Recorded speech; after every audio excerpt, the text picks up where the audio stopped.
김어준의 뉴스 공장.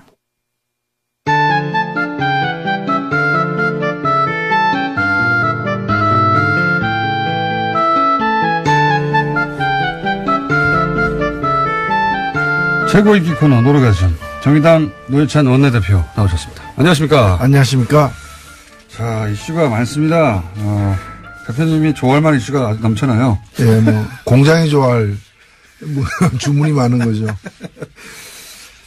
요거는 저희가 따로 다루진 않았는데 대표님 나오시면 얘기를 잠깐 해볼까 해서 남겨둔 아이템입니다. 그러니까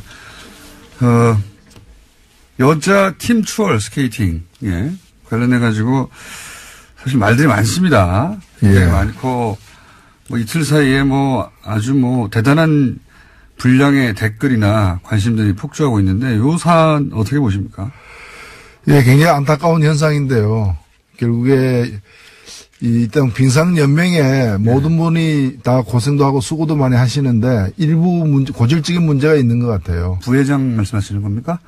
예, 제가 특징을 좀 지적하기보다는, 실제로 노순영 선수 같은 경우에는, 연맹의 어떤 실수로, 행정착오와 실수로 인해가지고, 선수촌에서 나왔다가, 뒤늦게 이렇게, 복귀를 했거든요. 올림픽 선수 선발하는데 그런 실수가 있다는 건 잘 이해가 안 가죠. 예. 근데 얘기를 들어보면은 그 훈련 과정에서도 거의 왕따 취급을 이미 됐고. 연맹으로부터 받았고, 그런 상태에서 이 경기에서도 보면은 함께 뛰었던 선수들이 납득이 갈 수 없는 행동을 우리 같은 사람이 보더라도 팀추월은 마지막 선수의 순위로다가 모든 게 결정되는데 마지막 선수가 40m 하나 떨어져서 오고 있는데 그걸 몰랐다는 게 이해가 안 가고 저는 받아들이기 힘든 진술인 것 같고요. 전문가들이 그건 말이 안 된다는 얘기를 많이 했죠. 경기를 포기하면서까지 누구를 왕따시킨 거라고 해석할 수밖에 없는 거죠. 지금은 이제 선수 개인에 대해서 이제 비난들이 있는데 물론 선수들도 잘못했죠. 잘못했는데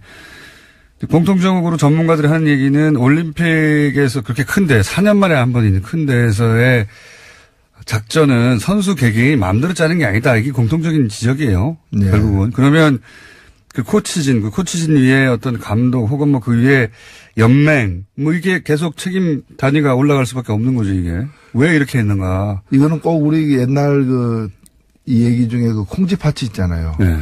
파츠가 콩쥐를 구박하는 거는 파츠의 엄마가 콩쥐를 구박하기 때문에 그걸 따라서 하는 거거든요. 엄마가 용인해 준 거죠. 예, 그러니까 연맹이 이 한 선수를 갖다가 이렇게 차별 대우하고 함부로 다루고 있는 것이 저는 감염이 돼가지고 선수들에게도 전이가 된 게 아닌가 이렇게 보입니다. 그래도 된다고 선수들은 그 시스템 안에 있는 거거든요. 선수 개인이 팀이 어떻게 움직일지 혹은 감독 혹은 연맹이 어떻게 볼지를 무시하고 할 수가 없잖아요. 경기가 끝난 뒤에 혼자서 이 노순영 선수가 울고 있는데 그게 팥쥐도 가지 않고 새엄마도 가지 않고 외국인 옆집에 있는 외국인 코치가 와서 이렇게 격려하고 달래주는 그 장면이 많은 걸 시사하고 있다고 봅니다. 저는 그래서 이제 당장 눈에 띄는 선수의 비난이 가는데 물론 선수 개개인의 책임도 있지만 이건 결국 그걸 용인한 한 그런 분위기를 만들어준 혹은 그걸 그렇게 해도 된다고 그렇게 느끼게 만든 책임이 빙상연맹에 있다. 저는 확실히. 그렇죠. 그리고 스포츠에 무슨 파벌입니까? 그리고 이런 어떤 차별입니까? 전명규 부회장 이름이 계속 거론됩니다. 하필이면 또 삼성 둘째 사위예요. 예. 아, 그렇습니까? 모른 척 하시고 그러십니까? 둘째 사위로 알려져 있죠. 물론 가족관계 저는 개인적으로 모릅니다만 그렇게 알려져 있는 것으로. 그러다 보니까 이제 말들이 많습니다. 예, 막강한 권한을 가진 회장이 거론되지 않고 왜 자꾸 부회장이 거론되는가 생각하실 수 있는데, 막강한 백그라운드를 가진 분이죠. 이 이야기는 저는 그런데 올림픽이 끝나고 본격적으로 해보겠다. 그렇죠. 지금은 이제 마지막까지 최선을 다하도록 해야죠. 그러니까요. 예, 저희가 굳이 따로 다루지 않는 이유가 그겁니다. 어쨌든 일단은 올림픽이 끝난 이후에 저희가 이 문제를 본격적으로 한번 다뤄보겠습니다. 요거는 이제 대표님의 전문 분야라고도 할 수 있습니다. 한국GM. 예. 예. 갑자기 2014년부터 2016년 사이에 엄청난 적자를 쌓으면서 그 전에 흑자였는데. 예. 장사가 안 돼서, 예. 우리 간다? 이러고 나오고 있어요. 예. 그러면서 이제 뭐, 기종 노조 때문이다, 강성 노조 때문이다, 연봉이 높다, 뭐 이런 이유를 갖다 대고 있습니다. 이거 어떻게 보십니까? 전체적으로? 직접 만나셨죠, 어제? 예, 어제 베리앵글 그 해외 사업 사장인데, 예. 만나고 저는 정말 베리앵글이 했습니다. 아, 그렇네요. 베리앵글. 예. 어떻게 이름을 또 그렇게 지어서 찾아왔는지. 네. 이분은 뭐 1월 1일자로 부임한 사람인데, 네. 이제 문제를 이제 이 수습하고 해결하는 해결사로 이제 온 거예요. 네. 온 건데, 사실은 이 주연 문제는 뭐 귀족 노조, 강성 노조 이 얘기는 네. 말도 안 되는 얘기입니다. 말도 안 되는 핑계죠, 사실은. 예. 정확히 얘기하면 귀족 경영진. 예. 강성 경영진 때문에 생긴 문제예요. 경영진들이 또 이 커다란 적자를 만드는데 크게 기여했다면서요. 그게 여기 한국에 한 200명 정도 와가지고 네. 서울 한남동에 공장은 저 부평에 있는데 인천 부평에 있는데 네. 서울 한남동에 고급 주택에 살면서 5억 내지 10억씩 연봉을 챙겨가면서 네. 그러고 있는 거죠. 그뿐만이 아니라 거주 지원비도 뭐 월세가 2천만 원, 3천만 원짜리 살았다. 전쟁 위험 수당까지 받고 있다는 거 아니에요. 무슨 뭐 DMZ 안에 들어가서 일하고 있는 것도 아닌데. 여기서 까먹은 돈이 엄청나다, 일단. 예, 그 다음에 두 번째로는 GM 본사가 한국 GM에게 네. 투자를 한 게 아니라 대출을 했어요. 네. 이게 뭐 27억 달러. 우리 돈으로 약 3조가 넘는 어떤 돈인데 이걸 고금리로 해가지고 또 이자를 갖다 받아갖고 최근에도 이 경영난에 시달리고 자본 잠식 상태인데도 올해 얼마 안 되는 기간 동안에도 4천억을 갖다가 또 가져갔어요. 그래서 이게 지금 한국 정부에서 문제가 돼가지고 네. 이 한국 GM의 2대 주주는 산업은행입니다. 네. 17%를 현재는 갖고 있는데요. 네. 산업은행에서 작년 말에 이 고금리 문제에 대해서 문제를 제기를 했어요. 잠깐만요. 제가 깜빡 착각했습니다. 전명규 부회장이 삼성이 아니라 김재열 회장이 삼성 사위네요. 헷갈렸습니다. 전명규 씨는 그 체육인이죠. 그렇습니다. 이번에 뭐 또 여러 두 분이 엮여서 계속 청문회 때 많이 나왔는데 뭐 특정 학교 출신을 비호한다거나 뭐 이런 문제 제기를 많이 받고 있는 분들이죠. 회장이 삼성 사위고 부회장은 삼성 사위가 아니었네요. 예. 두 분을 헷갈렸습니다. 정정합니다. 예. 어쨌든 삼성이 빙산연맹과 관련은 있습니다. 네. 자, 계속 말씀하시자면, 그래서 어제 와서 뭐라고 그랬습니까? 어제 와서는 이제, 일단은 오기 전에 상황이 뭔가면 군산공장 폐쇄라는 일방적인 그렇죠. 폭탄선을 한 거 아닙니까? 그것도 2월 말까지 결정하라고 우리 가니까. 대책을. 그래서 어제 국회에 온 것은 이제 일종의 그 외교를 하러 온 거예요. 네. 외교를 하러 온 건데 한국 정부의 어떤 지원이 필요하다라는 걸 갖다가 돈 좀 줘 이거 아닙니까? 그 지원을 해주면 우리가 남아서 부평 창원 공장은 살려보겠다. 이제 이런 식인데 사실은 이 지금 실갱이가 작년 말부터 시작이 되었고요. 그 1월 초부터는 여러 차례 저쪽에서 안을 지금 내고 있습니다. 그 안은 뭔가면은 한국의 지금 뭐 고리대금업 하듯이 본사가 자기 이 지사에게 돈을 투자를 안 하고 빌려줘서 막 뜯어가는 5천억 뜯어갔다면서요. 그 다방면으로 뜯어가고 있는데 그걸 갖다 출자 전환을 하겠다. 출자 전환을 하겠다. 27억 달러를 출자 전환하겠다. 그러면은 현재 산업은행이 17%의 지분을 갖고 있는데 산업은행의 지분율이 떨어지잖아요. 그렇죠. 그래서 지분율을 17%로 유지해라. 그러려면 산업은행이 돈을 더 투자해야 된다는 거죠. 그렇죠. 계산해 보면은 여기서 한 5천억 정도의 추가 투자를 산업은행에 대한 한국에 대한 추가 투자를 요구를 한 겁니다. 5천억. 자기들은 이미 뜯어간 이자로 뜯어간 사실은 한국지점 줄 필요가 없는 돈을 뜯어갔으면서 그걸 추가로 돈을 들이는 게 아니라 그걸 출자 전환하고 그죠? 출자 전환하고 남은 뭐 빚들을 그리고 한국 정부는 산업은행이 사실 한국 정부랑 마찬가지죠. 5천억 더 내놓고 거기에. 그러니까 새 돈을 내놓는 게 아니라 이미 들어와 있는 그렇죠. 돈을 갖다가 이제 그게 앞으로 이자를 안 받아가겠다는 뜻 이외에는 아무 뜻도 아닙니다. 새로운 돈이 들어오는 게 아니죠. 투자하는 게 아니고. 그 대신에 이제 자기가 신차 두 종을 배정을 하겠다. 이 신차 두 종을 갖다가 그 개발하는데 앞으로 한 2년 이상 걸리는데 2년 내지 4년 걸리는데 여기에 들어가는 돈이 자기들 계산으로 한 25억 이상이 되는 돈이 들어간다는 거예요. 그래서 그에 또 걸맞는 또 추가 투자를 갖다가 산업은행 등이 해달라. 자기들은 돈을 안 내고 산업은행이 돈 내라는 또 세금 지원도 더 해달라. 그래서 이 두 가지를 다 합하면은 추가로 한국 정부가 한국이 1조 원 넘는 1조 원에 해당되는 돈을 갖다가 더 달라. 그겁니다. 그러면은 창원하고 이 부평 공장을 유지하는데 과거에 한때 우리나라 GM이 제일 많이 생산할 때는 120만 대. 그전에는 2014년까지는 평균 100만 대 연간 생산을 했는데 앞으로 이제 50만 대 수준으로 낮춰가지고 두 공장에서 50만 대 수준의 생산을 계속할 테니까 1조 원 내놔라. 지금 그 배팅을 하고 있는 거죠. 그런 거죠. 뭐 1조 원 내놓고 이렇게 떠나면서는 만약에 떠난 결정을 한다면 돈을 안 줘서 우리가 적자라 써란다고 이제 핑계도 되는 거고요. 그 얘기는 어제 분명히 했습니다. 자기들은 한국에 남고 싶다라고 여러 차례 싶은데 얘기하면서 계속 적자가 발생할 시에는 자기들이 여기 남는 것은 불가능하다. 마치 이제 떠나는 게 아니라 남는 것이 불가능하다. 남는 것이 불가능하다. 이제 그러면서 제가 알고 있는 미국의 페어팩스에 3천억짜리 투자를 해요. 미국에는 또 공장을 여기 폐쇄하고 거기다 사실상 옮기는 거랑 마찬가지입니다. 거기 빼가지고. 그러니까 기본적으로 미국도 트럼프도 급하지 않습니까 지금. 세계로 떠났던 미국의 자동차가 돌아오고 있다. 이런 광고를 하고 싶어 하고 실제 GM이 미국으로 돌아온다고 막 광고하고 있어요. 트럼프는. 사실 이거 돌아가는 게 아니거든요. 그러니까 트럼프가 최근에 트위터에다가 그 한국 군사공장의 폐쇄 소식을 전하면서 이제 GM이 디트로이트로 군산 공장이 디트로이트로 돌아오고 있다고 했는데 사실은 이 설비라고 하는 물량이 돌아가는 게 아니에요.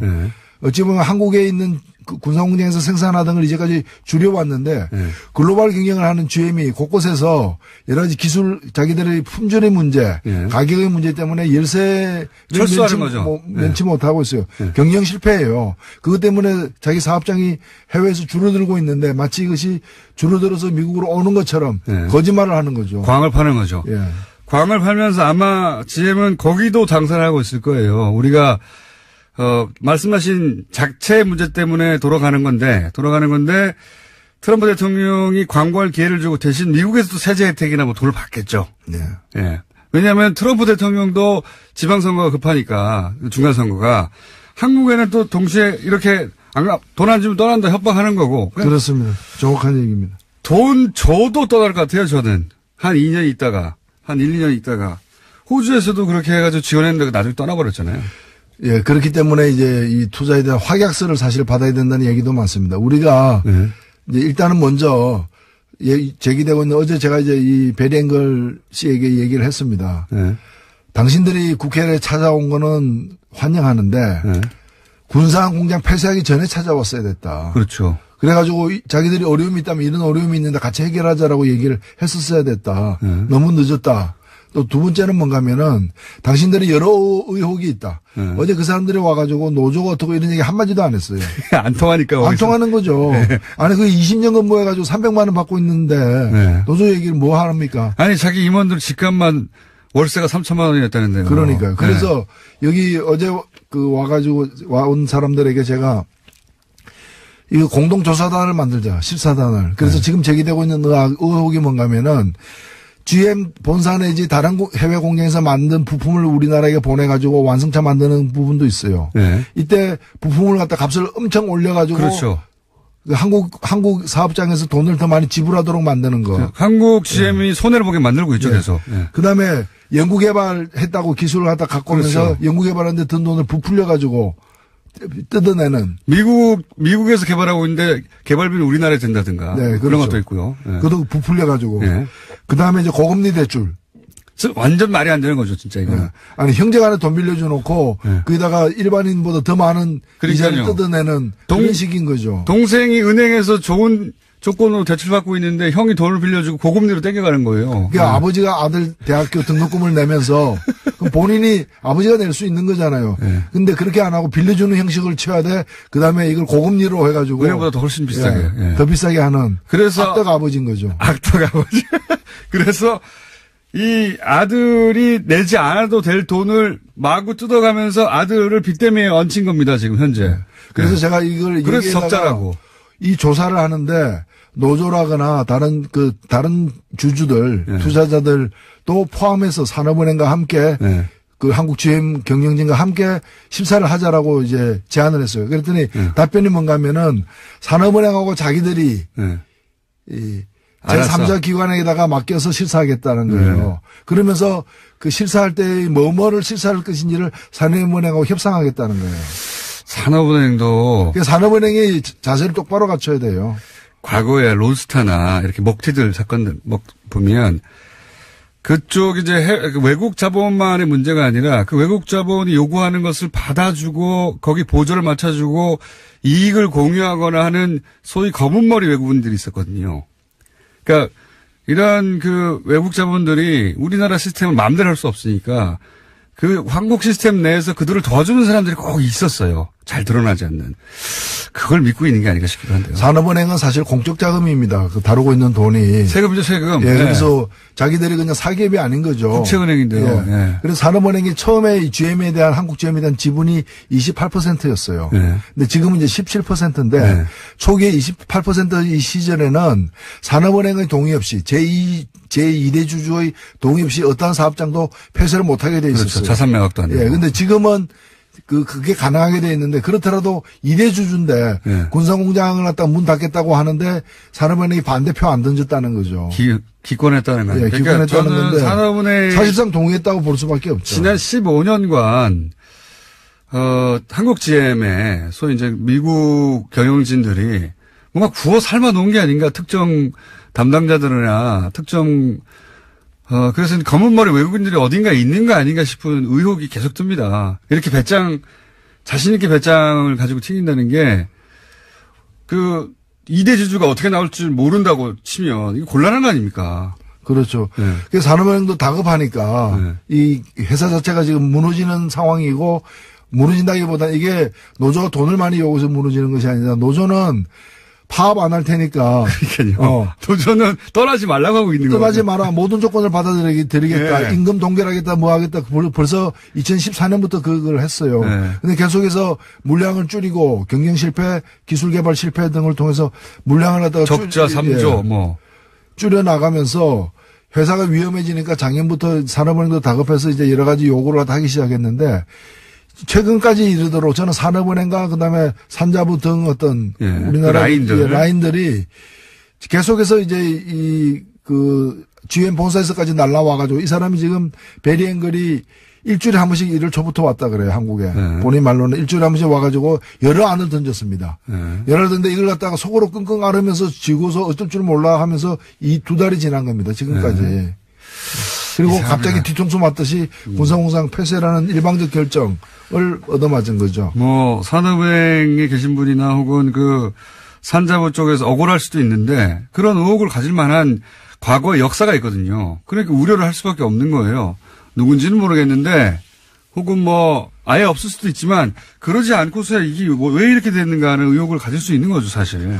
그래서 일단은 협상을 할 수밖에 없는데 정부가 좀 원칙적인 자세로 임해야 된다고 봅니다. 저는 떠난다는 걸 전제하고 떠났을 상황까지도 대비하는 시나리오가 꼭 있어야 된다고 봐요. 당연합니다. 그래서 네. 사실 그게 과거에 보면은 프랑스 같은 경우에도 프랑스의 대표적인 자동차 회사가 르노지 않습니까? 네.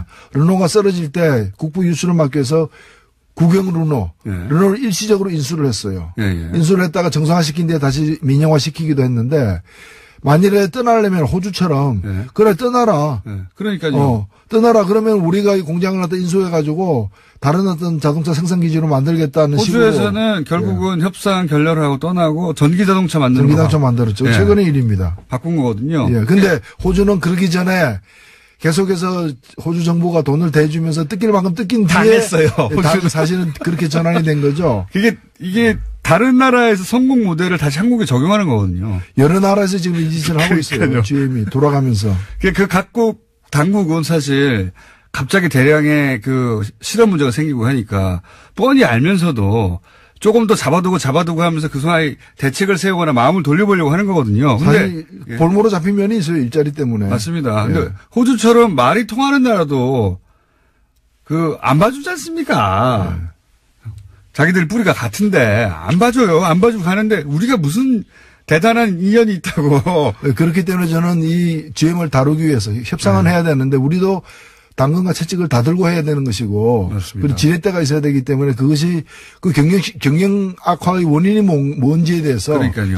같이 실사를 하자. 그리고 한국 GM에 우리가 물을 수 있는 책임이 있는가. 법적으로도. 네. 굉장히 강력하게 연구해 봐야 된다고 봅니다. 한국 GM이 물론 이미 걔네들의 어떤 변호사를 통해서 왜냐하면 오랫동안 진행된 계획이니까요. 다른 나라에서 빠져나올 때 법률 검토를 다 하고 나왔듯이 여기도 법률 검토를 많이 돼 있겠지만 우리도 최고의 법률진을 투입해가지고 GM의 책임을 물 수 있는 게 뭔지 GM이 그냥 떠나면 안 되는 방식 어떤 문제점을 막 찾아야 된다고 봅니다. 저는 거기 돈을 한국에서 뜯어갈 때 문제점이라든가 그건 사실 굉장히 많습니다. 이제까지 국회에서도 그 부분과 관련해가지고 GM 한국 사장, 가스M 사장을 갖다가 정인으로 작년 국감에서도 채택하려고 했던 이유가 바로 그 문제예요. 근데 그때 일부 언론들이 열심히 하는 기업들을 왜 국감에 불러 세우냐. 그 언론들을 조사해야 되고요, 다시. 이것도 오랫동안 우리나라에서 들어왔다가 빠져나가는 해외 자본들이 해왔던 패턴이 있고 그때마다 그런 해외 자본들을 도와준 국내 세력이 있는데 이번에 아주 제대로 밝혀내야 된다. 그렇죠. 이게 지금 사실 전형적인 먹튀에 해당됩니다. 전형적이죠. 네, 먹고 튀는데 그냥 튀지 않고 먹고 이제 튀어야 될 상황에 밥상 한 번 더 차려달라. 그렇죠. 마저 먹겠다. 한 번 더 먹겠다. 이제 그런 그렇죠. 시세로 지금 덤벼들고 있는 측면이 있습니다. 내가 떠나면 니네 어렵잖아. 좀 더 줘, 뭐라도. 그래서 요거 먹으면은 안 떠날 거야. 그러면 안 떠난다니까. 그래 놓고 조금 있다가 너무 어려워져서 이만 저는 갑니다. 그러고 확 가버리죠. 네, 호주에서 그랬으니까 이제 여기서도 할 수가 있죠. 그래서 우리 정부 사실 그게 모르는 게 아닐 텐데도 이게 이제 무슨 실업 대책이나 후발 대응 대책을 세우고 나서 뭘 협상을 해야 되는데 그런 시간을 안 주려고 2월 말까지 하라고 하는 거죠, 지금. 예. 그래서 이제 정부가 거기 막 딸려가면서 그래 일단 돈 줄 테니까 가만히 있어. 남아줘. 이런 태도로는 이거 해결이 안 된다고. 돈 뜯기고 또 도망간다. 예. 그리고 2월 말까지면 기존에 자기들 빌려준 돈. 빌려준 돈의 상당 부분을 또 갚아야 되는 만기이기도 합니다. 그러니까요. 예, 딱 맞춰가지고. 그러니까 이제 자기들도 차마 그렇게 하기에는 속보이니까. 속보이니까 이제 2월 말까지 같이 처리하자라고 이제 하는 거죠. 이 GM 건을 GM 편을 드는 만약에 언론이 있으면은 주시하십시오. 이건 말이 안 되는 거거든요. 이건 보수나 진보를 떠나서 완전 먹튀예요. 그리고 그렇죠. 우리나라가 최초가 아니라 그런 연구 사례가 너무 많이 있어요. 해외에서. 똑같은 패턴이에요. 여기서 GM을 편든다든가 눈여겨봐야 됩니다. 글로벌 호구가 되겠다는 거죠. 단순히 호구가 되겠다는 게 아니라 뭔가 이해관계가 연결돼 있다든가. 그렇지 않은 곳에 그럴 수 없는 거거든요. 여기 대해서 갑자기 이런 말도 합니다. 보수 진영에서는 거 봐라. 이게 이제 그동안 뭐 했냐. 이건 진짜 말이 안 된다고 보고. 그동안 뭐 했냐는 박근혜 전 대통령 시절에 대부분 일어난 일들이에요. 이 적자가. 그 말은 말이 안 되는데, 이런 얘기 하지 않습니까? 이런 식의 GM 경우들 포함하여 미국 쪽에서 오늘 계속 통상 압박이 있지 않습니까? 예. 이게 이제 동맹, 트럼프가 통상에서는 동맹 없다, 무역에서는 동맹 없다고 하는데 그 이유를 우리 보수에서는 우리가 미국하고 북한 문제 보도를 잘 못 맞춰가지고 지금 미국이 심통이 나서 그런다는 식으로 공격하거든요. 이 공격은 들어보셨어요? 그렇기 때문에 우리가 이거 정경을 분리해가지고 정치는 안보, 외교 안보는 외교 안보고 그다음에 경제는 경제대로 풀겠다. 그 얘기는 뭔가 하면 외교 안보상 동맹이지만 경제에서는 우리를 동맹 취급 안 하고 있으니까. 그렇죠. 안 한다고 했으니까. 안 하고 있으니까 우리도 그러면은 같은 방식으로 대하겠다. 그렇죠. 그렇게 나오고 있는 건데. 그리고 잘하는 거예요. 왜냐하면 일본 같은 경우에는 이번에 철강 문제만 하더라도 일본은 규제에서 뺐습니다. 근데 왜 우리는 규제 대상이에요? 그럼 그 논리, 보수의 논리는 뭔가 하면 경제도 동맹이라는 건데 그 논리라면은 일본은 미국의 동맹이지만 한국은 동맹이 미국의 동맹 취급 못 받고 있는 거예요. 그러니까요. 화는 우리가 내야죠. 화는 우리가 내야 되는데 당연히 그래야 되는데 그게 당연한 건데 이제 미국이 하는 일은 무조건 옳다고 전제하고 시작하니까 혹은 받아들여야 된다고 전제하고 시작하니까. 그거야말로 머슴의식이죠. 머슴의식. 종주국이 하는데 하에 따라서 해야지 왜 고개를 빳빳이 쳐드느냐 이 얘기죠. 아니, 저 정주국에서 통상은 동맹 아니니까 일단 제대로 싸워보자고 이렇게 나오는데 아닙니다. 우리는 동맹입니다. 원하시는 대로 하십시오. 이거밖에 없잖아요. 그렇죠. 보수의 선택은. 그러니까 지금 정부가 잘못해가지고 승질이 나니까 동맹 아니라고 하는 거다. 이런 식으로 대응하는. 그러니까 저는 홍준표 대표 뭐 하는지 모르겠어요. 이럴 때 미국 가야 되는 거예요. 이럴 때 야당답게 미국 가가지고 여당은 그 국가 간의 관계가 있기 때문에 함부로 못하는 얘기를 여기서 해야 되는 거예요. 당신들 동맹인데 왜 이러느냐. 그러니까요. 일본은 철강 봐주고 왜 우리는 철강에서 혹독한 과세를 하려고 그러느냐. 국고란 동맹을 계속 지켜왔는데. 네. 네? 그 얘기를 해야지 그냥 가서 뭐 한핵 줍시오 이런 핵국을 할 게 아니라는 거죠. 한핵 줍시오.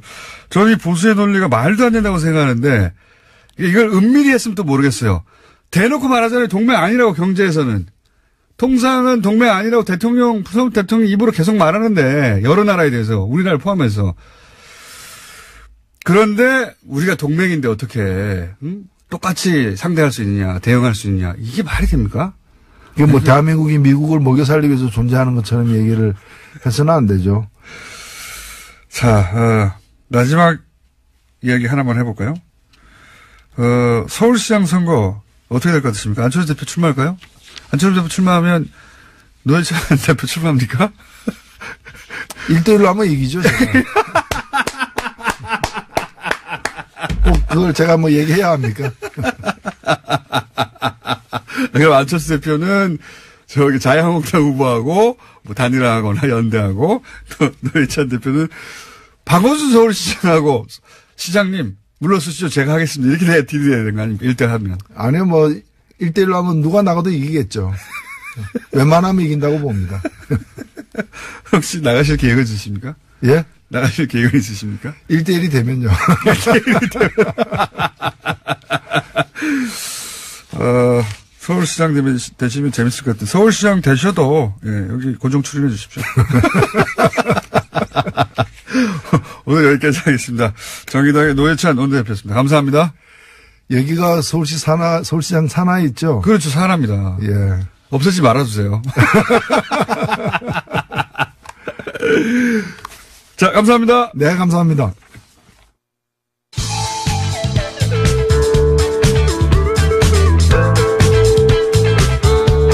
대한민국 시사 프로그램을 선도합니다. 고깃빛깔 김어준.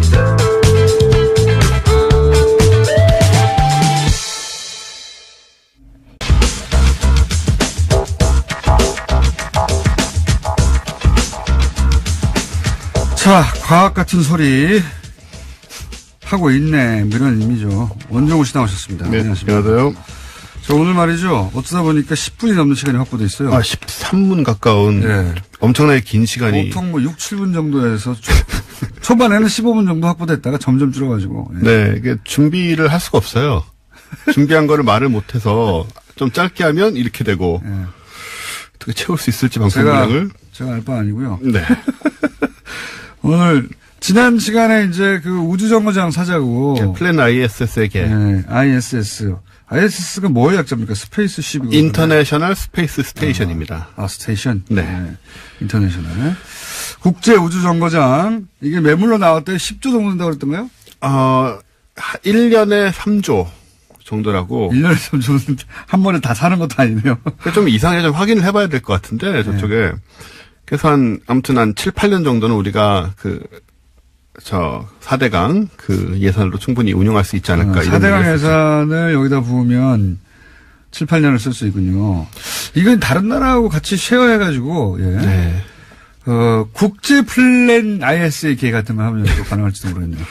우리나라만, 1년 내내 가서 쓸 일은 없으니까 우리도. 그렇죠. 예. 뭐, 분할하자. 예. 생각해 볼 수 있을 것 같고요. 네. 어제 이제 지난주에 이거 나가고 난 다음에. 네.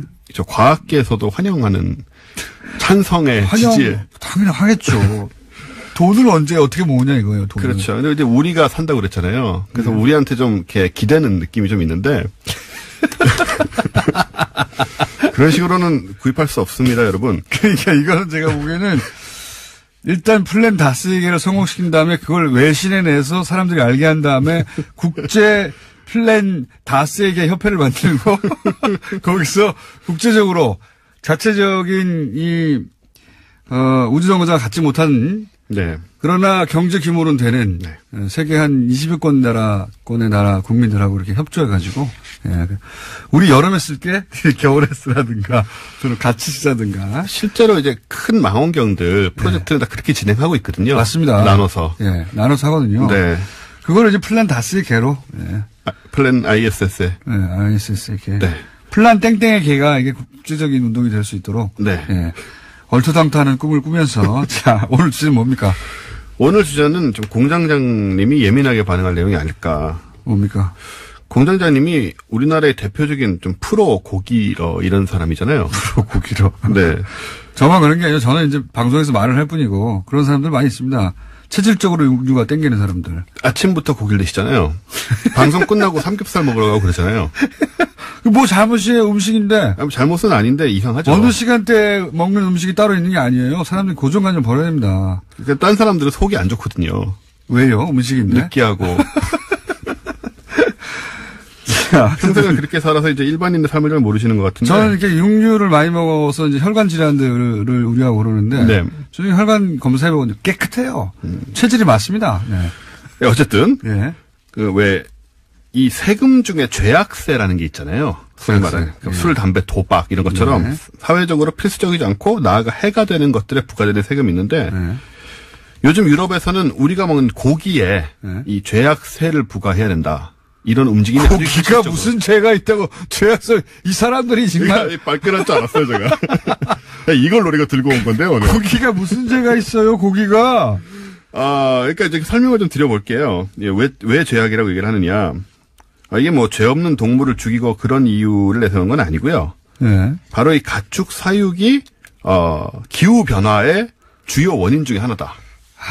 라는 점입니다. 이게 좀 웃긴 얘기예요. 그렇게 연결하면 제가 떠오르는 게 있는데 가축들이 뿜어내는 방귀, 빵구. 네. 우리 입말로는 빵구라고 하는 방귀가 지구 온난화에 미치는 영향 이런 얘기 하죠. 그게 실제로 연구가 돼가지고 인정을 받고 있는 과학입니다, 이게. 그러니까 제가 오래된 뉴스예요, 제법. 네. 처음에는 농담같이 얘기가 되다가 네. 지금은 실제로 그거 관련된 거죠, 이게. 네, 그거랑 관련된 부분이죠. 빵구. 네. 소빵구 뭐 얘기입니다, 이게 소빵구 얘기. 이게 지금 뉴질랜드랑 네. 에스토니아 같이 이런 나라들에는 실제로 트림세 혹은 방귀세, 빵구세라는 게 있습니다, 이미. 부과가 되고 있는데. 그거 처음 나왔을 때 이게 국제적으로 화제가 잠시 됐어, 저 기억납니다. 그랬죠. 소 한 마리가 빵구, 트림, 분뇨로 발생시키는 메탄가스의 양이 엄청납니다. 이게 농담이 아니고 메탄가스 양이 이게 메탄가스가 이산화탄소의 한 23배 정도 강력한 온실가스거든요. 그래서 아무리 그래도 소가 빵기 끼는 게 무슨 영향을 미치겠나 싶지만 실제로는 자동차 한 대와 맞먹는다. 온실가스 배출량이. 미치겠다 이게. 하루에 500리터 빵구로 나가는 메탄가스가 500리터라고요. 이런 소가 이 지구상에 15억 마리가 있다. 이게 좀 웃을 일이 사실 아닌 그게 겁니다. 이제 대부분 인간이 먹으려고 대량 사육하면서 발생시키는 것이다. 그렇습니다. 논리적으로는 말이 돼요. 논리적으로는. 이게 케임브리지 대학 연구팀에 따르면 이것을 포함해서 가축 사육으로 인해 발생하는 온실가스가 전체 온실가스의 크게는 18%에 달할 수가 있다. 무려. 야. 네, 그래서 이제 육류세를 부과해서 이걸 줄여야 된다. 소빵구가. 소를 덜 먹어야 되고 덜 키워야 되고 그래서 소빵구를 줄여야 된다는 얘기예요. 아니 근데 거기다 육류세 좀 붙인다고 소를 먹던 사람이 소를 안 먹습니까? 돼지를 먹던 사람이 돼지를 안 먹냐고요. 근데 그런 식의 문제 제기가 사실 되는 거죠. 우리가 담배나 술 같은 경우에도 세금을 붙여도 생각보다 실효가 그러니까요. 적다는 문제 때문에 이게 이제 억제 효과가 사실상 없다. 오히려 그냥 세수 목적으로 명부를 갖다 붙이는 거다라고 하는 것은 전 세계적으로 사실 확인된 거거든요. 아예 붙이려면 정말 담배 가격을 5,000원인데 15,000원 이렇게 올려버린다든가 그래도 조금 줄어들어요. 그렇죠. 어쨌든 옥스퍼드 대학도 연구를 했는데 이 경우에는 쇠고기에는 한 40% 정도의 세금을 붙여야 된다. 40%나. 네. 이런 식으로 뭐 유제품의 20%, 치킨의 8.5%. 치킨의 8.5%. 우리 같은 경우 예민할 수 있죠, 이런 부분에. 네. 이렇게 세금을 부과하면 연간 50만 명의 생명을 구할 수 있다고 합니다. 어디로부터요?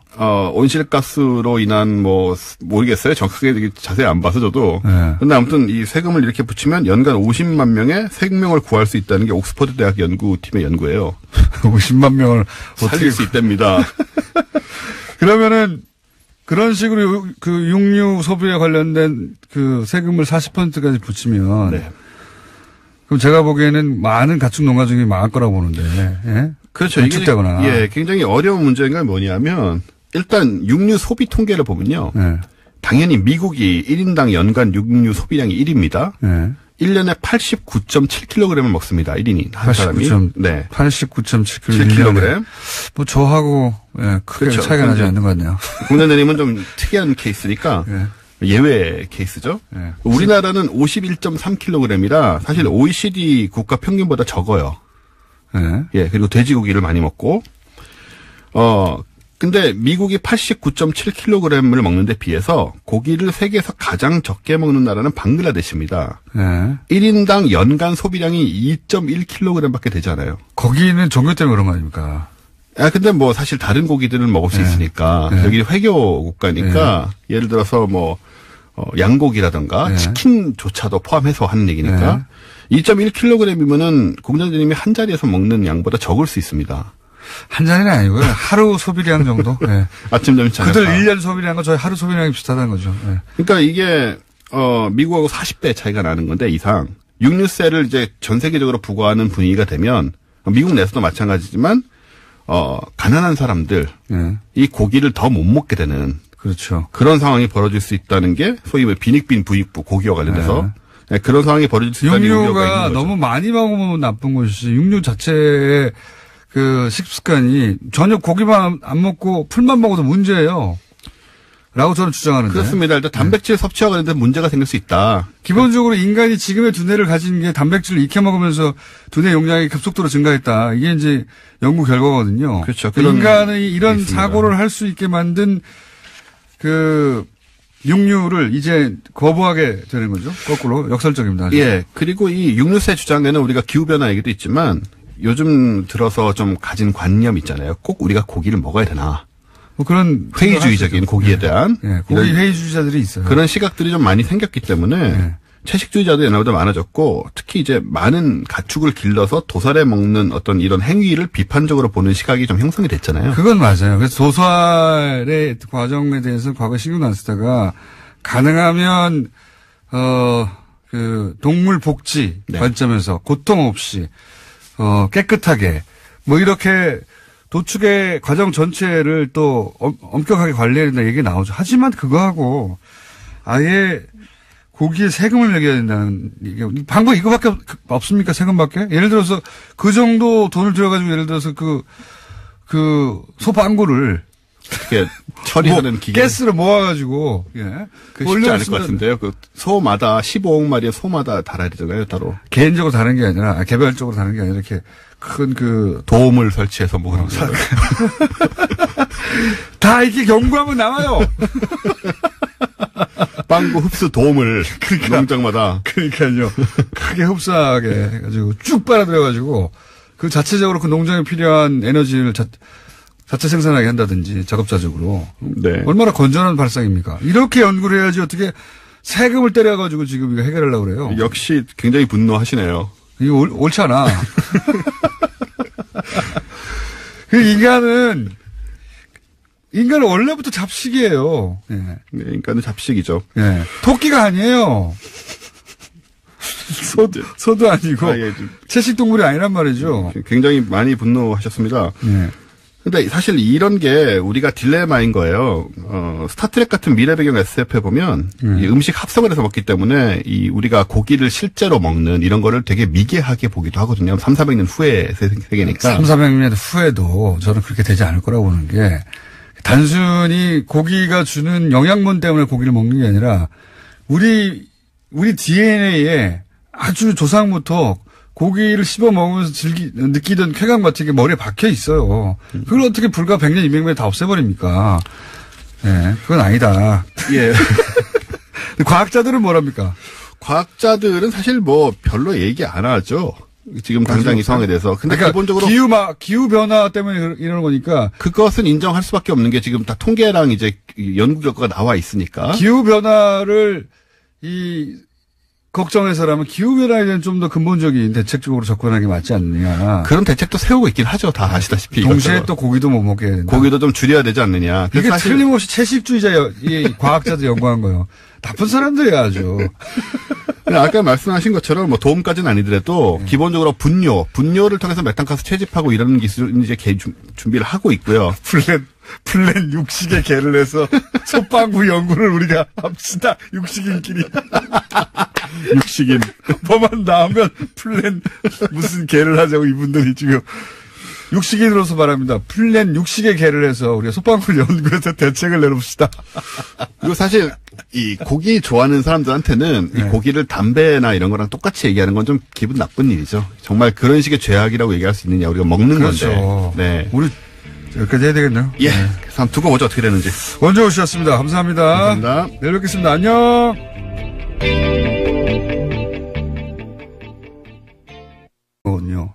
선수 개인이 그 팀이 어떻게 움직일지 혹은 뭐 감독 혹은 뭐 연맹이 어떻게 볼지를 무시하고 할 수가 없잖아요. 경기 끝난 뒤에 예. 혼자서 이 노순영 선수가 울고 있는데 그게 팥쥐도 가지 않고 새엄마도 가지 않고 외국인 옆집에 있는 외국인 코치가 와서 이렇게 격려하고 달래주는 그 장면이 많은 걸 시사하고 있다고 봅니다. 저는 그래서 이제 뭐 당장 눈에 띄는 선수의 비난이 가는데 물론 선수 개개인의 책임도 있지만 이건 결국 그걸 용인은 한 그런 분위기를 만들어준 혹은 그걸 그렇게 해도 된다고 그렇게 느끼게 만든 책임이 빙상연맹에 있다. 저는 확실히. 그렇죠. 그리고 스포츠에 무슨 파벌입니까? 그리고 이런 어떤 차별입니까? 전명규 부회장 이름이 계속 거론됩니다. 하필이면 또 삼성 둘째 사위예요. 예. 아, 그렇습니까? 모른 척 하시고 그러십니까? 둘째 사위로 알려져 있죠. 물론 뭐 가족관계 저는 개인적으로 모릅니다만 네. 그렇게 알려져 있는 것으로. 그러다 보니까 이제 말들이 많습니다. 예, 막강한 권한을 가진 회장이 거론되지 않고 왜 자꾸 부회장이 거론되는가 생각하실 수 있는데, 예, 막강한 백그라운드를 가진 분이죠. 이 이야기는 저는 그런데 올림픽이 끝나고 본격적으로 해보겠다. 그렇죠. 지금은 이제 마지막까지 최선을 다하도록 해야죠. 그러니까요. 예, 저희가 굳이 따로 다루지 않는 이유가 그겁니다. 어쨌든 일단은 올림픽이 끝난 이후에 저희가 이 문제를 본격적으로 한번 다뤄보겠습니다. 요거는 이제 대표님의 전문 분야라고 다룰 수 있습니다. 한국GM. 예. 예. 갑자기 2014년부터 2016년 사이에 엄청난 적자를 쌓으면서 그 전에 흑자였는데. 예. 장사가 안 돼서, 예. 우리 간다? 이러고 나오고 있어요. 예. 그러면서 이제 뭐, 기종 노조 때문이다, 강속 노조 때문이다, 연봉이 높다, 뭐 이런 이유를 갖다 대고 있습니다. 이거 어떻게 보십니까? 전체적으로. 직접 만나셨죠, 어제? 예, 어제 베리앵글 그 해외 사업 사장인데, 예. 만나고 저는 정말 베리앵글이 했습니다. 아, 그렇네요. 베리앵글. 예. 어떻게 이름을 또 그렇게 지어서 찾아왔는지. 이분은 뭐 1월 1일자로 부임한 사람인데, 이제 문제를 이제 이 수습하고 해결하는 해결사로 이제 온 거예요. 온 건데, 사실은 이 주연 문제는 뭐 귀족 노조, 강성 노조 이 얘기는 말도 안 되는 얘기입니다. 말도 안 되는 핑계죠, 사실은. 예. 정확히 얘기하면 귀족 경영진. 예. 강성 경영진 때문에 생긴 문제예요. 경영진들이 또 이 커다란 적자를 만드는데 크게 기여했다면서요. 그게 여기 한국에 한 200명 정도 와가지고 서울 한남동에 공장은 저 부평에 있는데 인천 부평에 있는데 서울 한남동에 고급 주택에 살면서 5억 내지 10억씩 연봉을 챙겨가면서 그러고 있는 거죠. 그뿐만이 아니라 거주 지원비도 뭐 월세가 2천만 원, 3천만 원짜리 살았다. 전쟁 위험 수당까지 받고 있다는 거 아니에요. 무슨 DMZ 안에 들어가서 일하고 있는 것도 아닌데. 여기서 까먹은 돈이 엄청나다, 일단. 예, 그 다음에 두 번째로는 GM 본사가 한국 GM에게 네.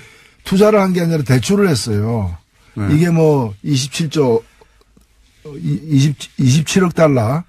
우리 돈으로 약 3조가 넘는 어떤 돈인데 이걸 고금리로 해가지고 또 이자를 갖다 받아갖고 최근에도 이 경경난에 시달리고 자본 잠식 상태인데도 올해 얼마 안 되는 기간 동안에도 4천억을 갖다가 또 가져갔어요. 그래서 이게 지금 한국 정부에서 문제가 돼가지고 네. 이 한국 GM의 2대 주주는 산업은행입니다. 네. 17%를 현재는 갖고 있는데요. 네. 산업은행에서 작년 말에 이 고금리 문제에 대해서 문제를 제기를 했어요. 잠깐만요. 예. 제가 깜빡 착각했습니다. 전명규 부회장이 삼성이 아니라 김재열 회장이 삼성 하위네요. 헷갈렸습니다. 전명규 씨는 체육인이죠. 그렇습니다. 이번에 뭐 또 여러 두 가지 분이 엮여서 계속 청문회 때 많이 나왔는데 뭐 특정 학교 출신을 비호한다거나 뭐 이런 문제 제기를 많이 받고 있는 분들이죠. 회장이 삼성사회고 부회장은 삼성사회가 아니었네요. 두 분을 헷갈렸습니다. 정정합니다. 어쨌든 삼성이 빙산연맹과 관련은 있습니다. 자, 계속 말씀하시자면 그래서 어제 와서 뭐라고 그랬습니까? 어제 와서는 이제 일단은 오기 전에 상황이 뭔가면 군산공장 폐쇄라는 일방적인 그렇죠. 폭탄선을 한 거 아닙니까? 그것도 2월 말까지 결정하라고 우리 가니까 대책을. 그래서 어제 국회에 온 것은 이제 일종의 외교를 하러 온 거예요. 네. 외교를 하러 온 건데 한국 정부의 어떤 지원이 필요하다라는 걸 갖다가 돈 좀 줘 이거 아닙니까? 지원을 해주면 우리가 남아서 부평 창원 공장은 살려보겠다. 이제 이런 식인데 사실은 이 지금 실갱이가 작년 말부터 시작이 되었고요. 1월 초부터는 여러 차례 저쪽에서 안을 지금 내고 있습니다. 그 안은 뭔가면은 한국에 지금 고리대금업 하듯이 본사가 자기 이 지사에게 돈을 투자를 안 하고 빌려줘서 막 뜯어가는. 5천억 뜯어갔다면서요. 그 다방면으로 들어가고 있는데 그걸 갖다 출자 전환을 하겠다. 출자 전환을 하겠다. 27억 달러를 출자 전환하겠다. 그러면은 현재 산업은행이 17%의 지분을 갖고 있는데 산업은행이 지분율이 떨어지잖아요. 그렇죠. 그래서 지분율을 17%로 유지해라.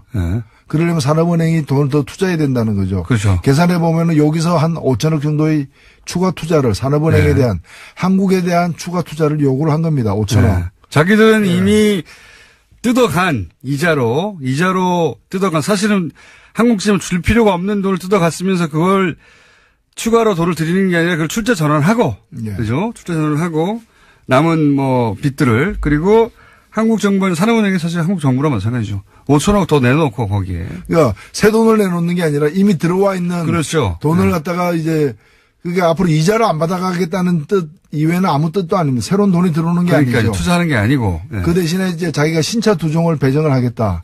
이 신차 두 종을 갖다가 개발하는데 앞으로 한 2년 이상 걸리는데 2년 내지 4년 걸리는데 여기에 들어가는 돈이 자기들 계산으로 한 25억 이상이 되는 돈이 들어간다는 거예요. 그래서 그에 또 걸맞는 또 추가 투자를 갖다가 산업은행 등이 해달라. 자기들은 돈을 안 내고 산업은행이 돈 내라는 또 겁니다. 세금 지원도 또 해달라. 그래서 이 두 가지를 다 합하면은 추가로 한국 정부가 한국이 1조 원 넘는 1조 원에 해당되는 돈을 갖다가 더 달라. 그겁니다. 그러면은 창원하고 이 부평 공장을 유지하는데 과거에 한때 우리나라 GM이 제일 많이 생산할 때는 120만 대. 그전에는 2014년까지는 평균 100만 대 연간 생산을 했는데 앞으로 이제 50만 대 수준으로 낮춰가지고 두 공장에서 50만 대 수준의 생산을 계속할 테니까 1조 원 내놔라. 지금 배팅을 하고 있는 거죠. 그런 거죠. 1조 원 내놓고 이렇게 떠나면서는 만약에 떠난 결정을 한다면 돈을 안 줬어 우리가 적자라 써란다고 이제 핑계도 되는 거고요. 그 얘기는 어제 분명히 했습니다. 자기들은 한국에 남고 싶다라고 여러 차례 얘기하면서 계속 적자가 발생할 시에는 자기들이 여기 남는 것은 불가능하다. 마치 이제 떠나는 게 아니라 남는 것이 불가능하다. 남는 것이 불가능하다. 그러면서 제가 알고 있는 미국의 페어팩스에 3천억짜리 투자를 해요. 미국에는 또 공장을 여기 폐쇄하고 거기다 사실상 옮기는 거랑 마찬가지입니다. 거기 빼가지고. 그러니까 기본적으로 미국도 트럼프도 급하지 않습니까, 지금. 세계로 떠났던, 미국의 자동차가 돌아오고 있다. 이런 광고를 하고 싶어 하고, 실제 GM이 미국으로 돌아온다고 막 광고하고 있어요. 트럼프는. 사실 이거 돌아가는 게 아니거든요. 네. 트럼프가 최근에 트위터에다가 네. 한국 군사공장의 폐쇄 소식을 전하면서 네. 이제 GM이 디트로이트로 군산공장이 네. 디트로이트로 돌아오고 있다고 했는데 사실은 이 설비라고 하는 물량이 돌아가는 게 아니에요. 네. 어찌 보면 한국에 있는 군산공장에서 생산하던 걸 이제까지 줄여왔는데 네. 글로벌 경영을 하는 GM이 곳곳에서 여러 가지 기술 자기들의 품질의 문제, 네. 가격의 문제 때문에 열세를 면치 못하고 있어요. 네. 경영 실패예요. 그것 때문에 자기 사업장이 해외에서 줄어들고 있는데 마치 이것이 줄어들어서 미국으로 오는 것처럼 네. 거짓말을 하는 거죠. 광을 파는 거죠. 예.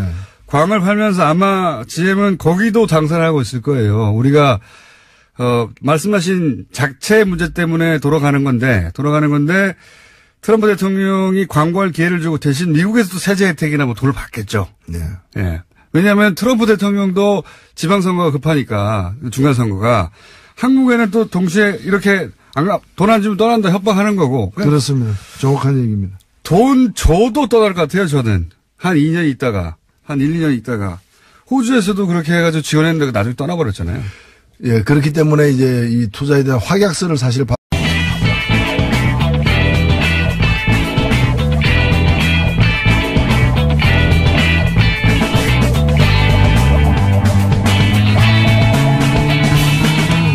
김어준의 뉴스공장.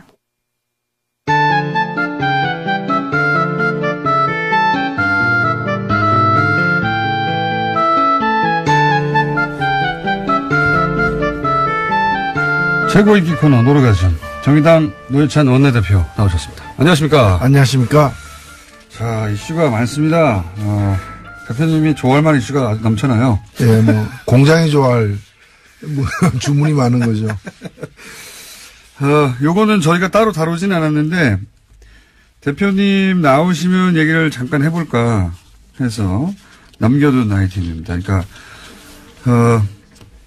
여자 팀 추월 스케이팅, 예, 관련해가지고, 사실 말들이 많습니다. 굉장히 예. 많고, 뭐 이틀 사이에 뭐 아주 뭐 대단한 분량의 댓글이나 관심들이 폭주하고 있는데, 요 사안 어떻게 보십니까?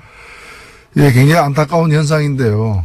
결국에, 일단 빙상연맹에 모든 분이 다 고생도 하고 수고도 많이 하시는데 일부 고질적인 문제가 있는 것 같아요. 부회장 말씀하시는 겁니까? 예, 제가 뭐 특징을 좀 지적하기보다는 실제로 노순영 선수 같은 경우에는 연맹의 어떤 실수로 행정착오와 실수로 인해 가지고 선수촌에서 나왔다가 뒤늦게 이렇게 복귀를 했거든요. 올림픽 선수 선발하는데 그런 실수가 있다는 건 잘 이해가 안 가죠. 예. 근데 얘기를 들어보면은 그 훈련 과정에서도 거의 왕따 취급을 이미 됐고. 연맹으로부터 받았고, 그런 상태에서 이 경기에서도 보면은 함께 뛰었던 선수들이 납득이 갈 수 없는 행동을 우리 같은 사람이 보더라도 팀추월은 마지막 선수의 맞습니다. 순위로다가 모든 게 결정되는데 마지막 선수가 40m 하나 떨어져서 오고 있는데 그걸 몰랐다는 게 이해가 안 가고 저는 받아들이기 힘든 진술인 것 같고요. 뭐 전문가들이 그건 말이 안 된다는 얘기를 많이 했죠. 그러니까 경기를 포기하면서까지 누구를 왕따시킨 거라고 해석할 수밖에 없는 거죠. 지금은 이제 선수 개인에 대해서 이제 비난들이 있는데 물론 뭐 선수도 잘못했죠. 잘못했는데 공통적으로 전문가들이 하는 얘기는 올림픽에서 그렇게 큰데 4년 만에 한 번 있는 큰 데에서의 작전은 선수 개개인이 마음대로 짜는 게 아니다. 이게 공통적인 지적이에요. 네. 결국은. 그러면 그 코치진 위에 어떤 감독 혹은 뭐 그 위에 연맹 이게 계속 책임 단위가 올라갈 수밖에 없는 거죠, 이게. 왜 이렇게 했는가. 이거는 꼭 우리 옛날 이 얘기 중에 콩쥐 파치 있잖아요. 네. 파치가 콩쥐를 구박하는 거는 네. 파치의 엄마가 콩쥐를 구박하기 때문에 그걸 따라서 하는 거거든요. 엄마가 용인해 준 거죠. 예, 네. 그러니까 연맹이 이 한 선수를 갖다가 이렇게 차별 대우하고 함부로 다루고 있는 것이 저는 감염이 돼가지고 선수들에게도 전이가 된 게 아닌가 이렇게 보이죠. 그래도 된다고 선수들은 그 시스템 안에 있는 거 받아야 된다는 얘기도 많습니다. 우리가 이제 일단은 먼저 제기되고 있는 어제 제가 이제 이 베리앵걸 씨에게 얘기를 했습니다. 네. 당신들이 국회에 찾아온 거는 환영하는데 네. 군사한 공장 폐쇄하기 전에 찾아왔어야 됐다. 그렇죠. 그래가지고 자기들이 어려움이 있다면 이런 어려움이 있는데 같이 해결하자라고 얘기를 했었어야 됐다. 너무 늦었다. 또 두 번째는 뭔가 하면은 당신들이 여러 의혹이 있다. 어제 그 사람들이 와가지고 노조가 어떻고 이런 얘기 한마디도 안 했어요. 안 통하니까. 안 통하는 거죠. 네. 아니 그 20년 근무해가지고 300만 원 받고 있는데 네. 노조 얘기를 뭐 합니까? 아니 자기 임원들 집값만 월세가 3천만 원이었다는데요. 그러니까요. 그래서 여기 어제 그 와가지고 와온 사람들에게 제가 이거 공동조사단을 만들자. 실사단을. 그래서 지금 제기되고 있는 의혹이 뭔가 하면은 GM 본사 내지 다른 해외 공장에서 만든 부품을 우리나라에 보내가지고 완성차 만드는 부분도 있어요. 네. 이때 부품을 갖다 값을 엄청 올려가지고. 그렇죠. 한국 사업장에서 돈을 더 많이 지불하도록 만드는 거. 한국 GM이 손해를 보게 만들고 있죠, 계속. 예. 그 다음에 연구개발했다고 기술을 갖다 갖고 오면서 그렇죠. 연구개발하는데 든 돈을 부풀려가지고 뜯어내는. 미국에서 개발하고 있는데 개발비는 우리나라에 든다든가. 네, 그런 그렇죠. 것도 있고요. 예. 그것도 부풀려가지고. 예. 그 다음에 이제 고금리 대출. 완전 말이 안 되는 거죠, 진짜 이거. 네. 아니 형제간에 돈 빌려줘 놓고 거기다가 일반인보다 더 많은 이자를 뜯어내는 그런 식인 거죠. 동생이 은행에서 좋은 조건으로 대출받고 있는데 형이 돈을 빌려주고 고금리로 땡겨가는 거예요. 그러니까 아버지가 아들 대학교 등록금을 내면서 그럼 본인이 아버지가 낼 수 있는 거잖아요. 근데 그렇게 안 하고 빌려주는 형식을 취해야 돼. 그 다음에 이걸 고금리로 해가지고 은행보다 더 훨씬 비싸게. 예. 더 비싸게 하는. 그래서 악덕 아버지인 거죠. 악덕 아버지. 그래서 이 아들이 내지 않아도 될 돈을 마구 뜯어가면서 아들을 빚 때문에 얹힌 겁니다, 지금 현재. 그래서 제가 이걸 그래서 적자라고. 이 조사를 하는데 노조라거나 다른 주주들, 투자자들도 포함해서 산업은행과 함께 그 한국 GM 경영진과 함께 심사를 하자라고 이제 제안을 했어요. 그랬더니 답변이 뭔가 하면은 산업은행하고 자기들이 제3자 기관에다가 맡겨서 실사하겠다는 거예요. 그러면서 그 실사할 때 뭐를 실사할 것인지를 산업은행하고 협상하겠다는 거예요. 산업은행도. 그러니까 산업은행이 자세를 똑바로 갖춰야 돼요. 과거에 론스타나 이렇게 먹튀들 사건들 보면 그쪽 이제 외국 자본만의 문제가 아니라 그 외국 자본이 요구하는 것을 받아주고 거기 보조를 맞춰주고 이익을 공유하거나 하는 소위 검은머리 외국인들이 있었거든요. 그러니까 이런 그 외국 자본들이 우리나라 시스템을 마음대로 할 수 없으니까 그 한국 시스템 내에서 그들을 도와주는 사람들이 꼭 있었어요. 잘 드러나지 않는. 그걸 믿고 있는 게 아닌가 싶기도 한데요. 산업은행은 사실 공적 자금입니다. 그 다루고 있는 돈이. 세금이죠, 세금. 예, 그래서 자기들이 그냥 사기업이 아닌 거죠. 국채은행인데요. 예. 그래서 산업은행이 처음에 GM에 대한 한국 GM에 대한 지분이 28%였어요. 근데 지금은 이제 17%인데 초기에 28% 이 시절에는